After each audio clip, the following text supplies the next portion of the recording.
All right, guys, good afternoon. I am getting all staged and I want to show you what that layout looks like. So this X-Jet chemical container is going to take care of that entire pool deck, screen enclosure, and gutters about 60 feet away that are on the other side. You can see that translucent sort of plexiglass material that allows no water to drip through if the people are having a barbecue. The rest is screens, and obviously those allow water to travel through, but there's only screens on one half. The other half is that protective material that allows a little bit more shade and waterproofing. So that 3/8 polybraided 100-foot section is going to take care of that whole screen and all the way over there. If we come over here, I'm also going to lay out these sidewalks that you see. If you come over here, you can see that I have this cart that I use to hold several hundred feet of high pressure hose and a couple hundred feet of supply hose. I generally only run 50 feet of supply hose. I've got another 600 feet in the trailer if I need it. I have a total of 900 feet for some of these longer quarter-mile walkways that lead out to boathouses. But I have everything on here. I have all my tips, everything that I would need as far as soft washing or high pressure cleaning. I've got my reducer, shooter tips, X-Jet. Here's your X-Jet. Then we have a shooter tip in here, which I really don't use a whole lot. Just don't find it really necessary unless I'm on a commercial job. This is the reducer, which we will be using today. We have another soft wash tip in here. As you can see, those are really inexpensive. And then we have another soft washing J-rod, just a small J-rod. You can see how large those orifices are, and that allows a fan and a shooter off of the soft wash tip. And then I also have a bullet in here, which I highly recommend everyone getting because they work really, really well. In addition to something like this, which is a Dixon hand sprayer. But these bullet tips work really well just off of the supply line. But today we'll be using the X-Jet, and we'll be using a reducer. So these are basically the tools that we'll need for today. I do keep a gun in here, a wire brush, some barbecue tongs, which are great for gutter cleaning, and a couple of lances. You can see here, I've got two different lances. One is a 45 degree. You can see the curve on that. 45 degree lance. I've got a stainless steel 2-foot lance, and then I've got another 1-foot lance. In the trailer, we have many different sizes of lances as well. We have 3-foot, 4-foot, 5-foot, and 7 or 8-foot. Huge lances. Don't use them a whole lot. If you're under 3,000 square foot home, single story, no need. It just depends. Today we have high winds, and oftentimes you will need a heavier, let me just take these earplugs out a little bit more so I'm not drowning you guys out. Hopefully I didn't turn anything off. You really don't need that long a lance. It just depends how you clean. This is my setup today. So we've got the high pressure machine set up. We've run 200 feet of supply line, 50 foot of supply line, 200 feet of high pressure hose. We have the high pressure ball valve. This is getting ready to be pulled up onto the roof. We have our blower here that's gonna blow out the gutter tracks. I'm gonna collect all of the debris and I'm gonna put that into a bucket.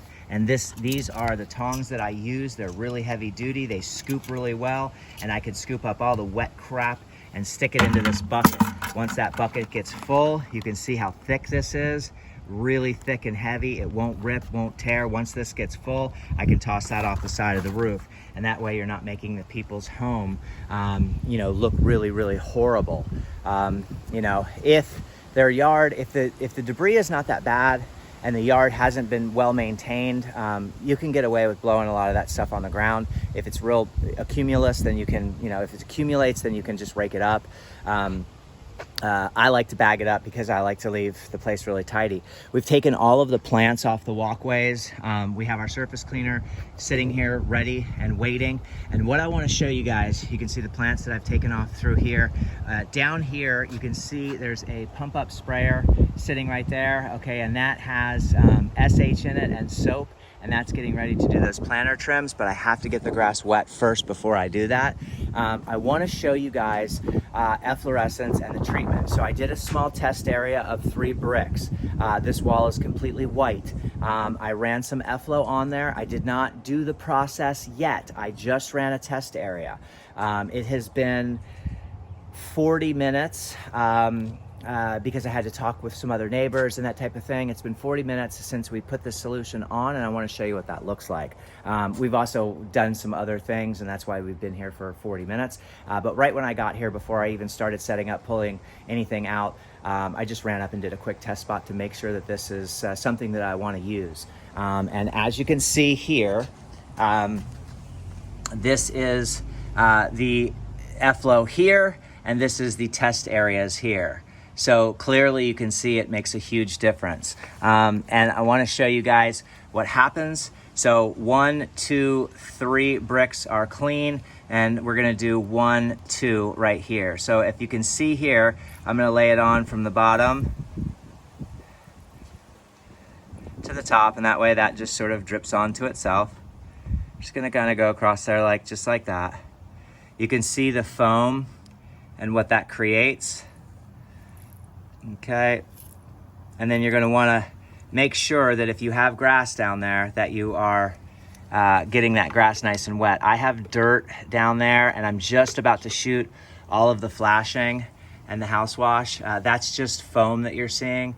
It is now wet. It wasn't wet in the very beginning of the video. It was completely dry, and you could see how clean that is. So that's going to be the difference there between, you know, what they currently have to what they're going to have.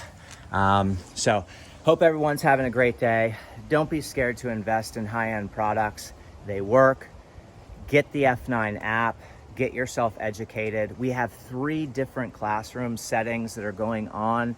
One in Jacksonville, one in Edgewater, and another one in someplace. But they'll be in your town. And so make sure that you look up those seminars, conventions, vendor showcases, sit in the classrooms, take notes, learn, speak the language, and be the best exterior cleaning contractor you could possibly be. I got to get to work, and as my bucket says, this is a bucket from Lowe's, but I love it. I love what it says. It says, guys, do it right. Do it right, guys. Now, can you invest in fancy equipment and have your life a lot easier? Absolutely. But can you do it like this? Most definitely. You don't mind working out, you don't mind being outside, and you're not in a rush to get 5 and 6 jobs done. You just want to do really good jobs, 1 job a day, maybe a pool enclosure, a driveway, you know, a house wash. You could do 3 separate jobs, but in this particular case, we're washing the house, we're doing the driveway and all the walkways, we're doing an efflorescence treatment, we're doing a gutter cleaning, we're doing a pool enclosure, that's the cage and the deck, the curbing. So there's a lot of work to be done. There's a white vinyl fence. I'll be here the great majority of the day. I'm not your splash and dash guy. I'm not your blow and go guy. I'm very thorough, meticulous, and detailed. I treat every property as if it were my own because I have built an outstanding reputation for myself in our community, and I take great pride in all of the wonderful reviews and feedback and people who use me year after year after year. And there's a reason that they do that. I have had other customers who have gone with guys who are less expensive, who are your splash and dash guys, and they inevitably have gone back to me. They don't mind paying a little extra for having it done really, really well. And long-lasting results. If you do this right, you can get good results. Now, be mindful. Organic matter comes back in 8 months to a year and a half. I don't care, where you're at. Now, we are in a mold and mildew state in Florida, and we do have a lot of trees and bushes and a lot of shade. So it's gonna depend on how that moisture collects. It's gonna depend on how much moisture, how much sunlight, how much trees and bushes are around, and what's contributing to that. But I've had driveways last a long time. I've had pool enclosures last a long time, well over that 1.5 year mark. So in fact, I have one person who calls me like every 3 years, and it's crazy because I get there and it's still kind of clean. So do great work out there. Take care, everyone. Bye-bye.